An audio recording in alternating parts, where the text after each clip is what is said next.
सबसे पहले यहाँ पर आए हुए समस्त भक्तजनों को महाशिवरात्रि की हार्दिक शुभकामनाएं। हम लोगों का बड़ा सद्भाग्य है कि रुद्र महायज्ञ में श्री राम कथा कहने सुनने का अवसर प्राप्त हुआ और आज कथा का विश्राम दिवस है। इसलिए इस यज्ञ के संयोजक श्री संजय गुप्ता जी, अध्यक्ष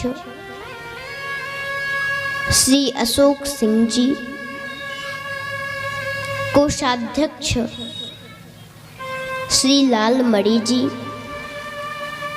श्री सुधीर यादव जी, श्री राम वृक्ष गुप्ता जी एवं समस्त ग्रामवासी, क्षेत्रवासी,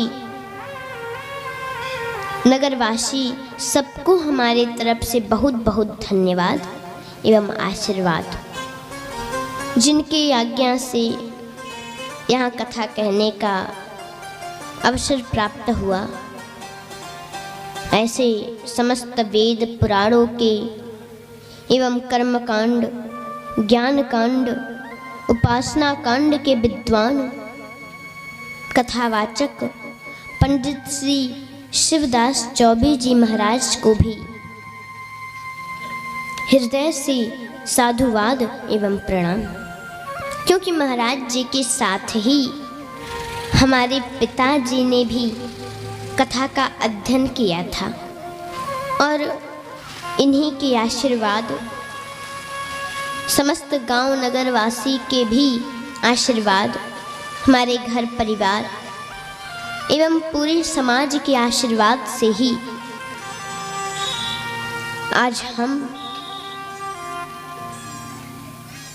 और हमारे पिताजी भगवान की कथा के द्वारा समस्त लोगों की सेवा कर रहे हैं। अब आइए हम लोग कथा में चलें। कल कथा कहाँ हुई थी, कहाँ तक हुई थी? अब देखिए, हम कहीं कथा कहने गए थे, वहाँ पर पूछे, जैसे आप लोगों से पूछ रहे हैं वैसे ही यजमान जी से पूछे कि बताइए कि कल कथा कहाँ तक हुई थी। उन्होंने कहा कहाँ तक हुई थी महाराज जी, मंच तक ही तो हुई थी, मंच पर ही तो हो रही थी। हमने कहा कहाँ तक हुई थी? बोले मंच तक ही तो हुई थी। आप नीचे उतर के थोड़ी ही सुना रही थी, मंच पर ही तो सुना रही थी।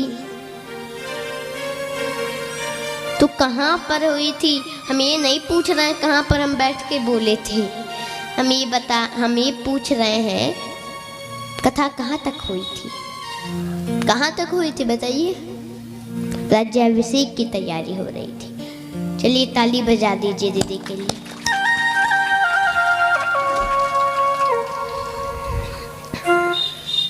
कल के कथा में हम लोग श्रवण किए, इधर तो महाराज दशरथ ने प्रजा से भी आज्ञा ले ली, पूछ ली, और वशिष्ठ जी से भी आज्ञा ली और तैयारियां शुरू हो गई। लेकिन वशिष्ठ जी गए भगवान श्री राम के पास नियम बताने के लिए कि राजा बनने से पहले क्या क्या किया जाता है। जो ही गए, भगवान श्री राम आए और चरणों में प्रणाम किए दोनों, मैया जानकी और भगवान श्री राम। तब नर नारी वशिष्ठ बुलाए, राम धाम सिख देन पठाए।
महाराज चरणों में आकर गिर पड़े।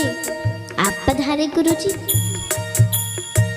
आप एक बार सूचना भिजवा देते, मैं आपके चरणों में पहुंच जाता, लेकिन आप आए, मेरा सतभाग्य। पधारिए ना, अंदर आइए ना।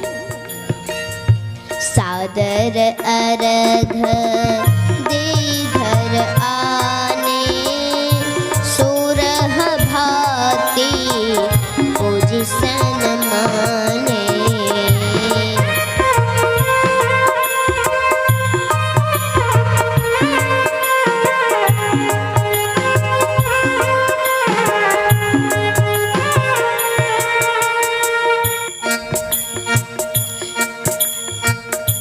गहे चरण सिय सहित बहोरी, बोले राम कमल कर जोरी।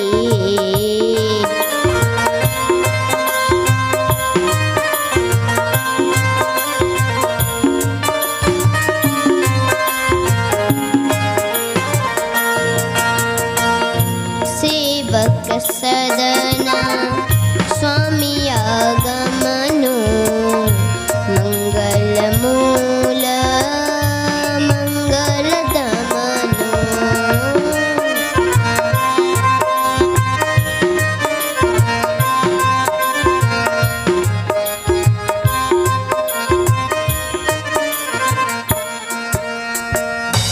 तदपि उचित जनु बोली सप्रीति, पठई काज नाथ असने थे।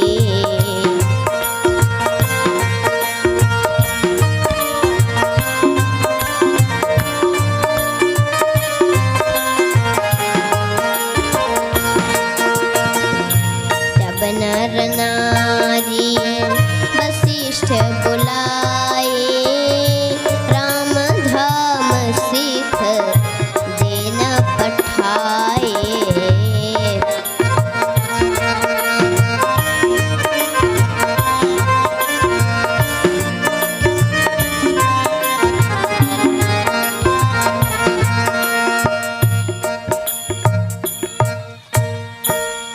सेवक के भवन में स्वामी का आकस्मात आगमन हो जाए तो क्या होता है? बोले ये तो मंगल का मूल है। आप आज्ञा कर देते, मैं पहुंच जाता आपके चरणों में। आप क्यों आए?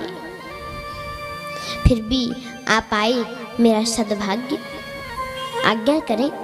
आप कुल गुरु हैं रघुवंश के, हम सबको पढ़ाया आपने, शिक्षा गुरु भी हैं आप। आज्ञा करें, मैं क्या करूं? गुरुदेव ने कहा, तुम्हें पता है कल तुम्हारा राज्याभिषेक होगा। जितना ऊंचा पद होता है उतना ही ऊंचा दायित्व भी होता है।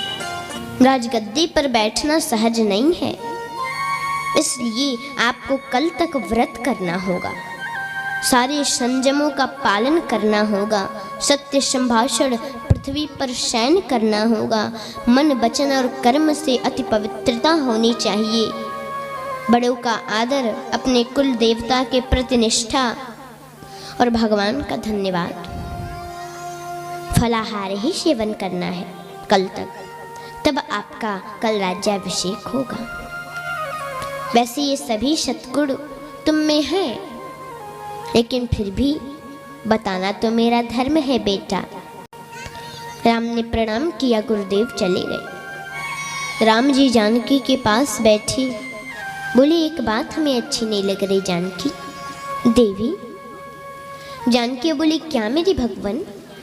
तब भगवान राम ने कहा, जन में एक संग सब भाई, जन में एक संग सब भाई, भोजन शयन के लीलरि काई, भोजन शयन के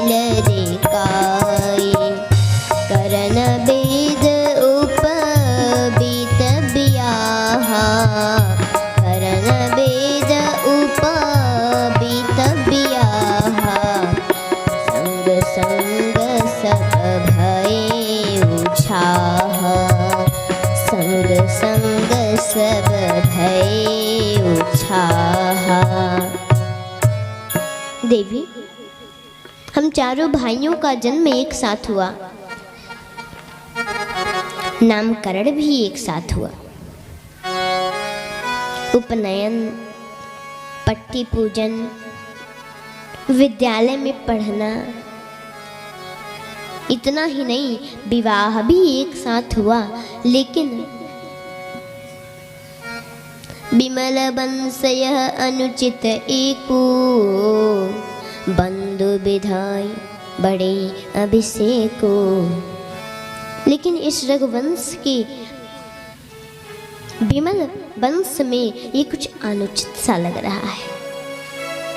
भैया भरत भी यहाँ पर नहीं है, शत्रुघ्न उनके साथ में है, मुझे अकेले राज्य क्यों दिया जा रहा है? वो लोग आ जाते तो दिया जाता। प्रसन्न नहीं हुए भगवान।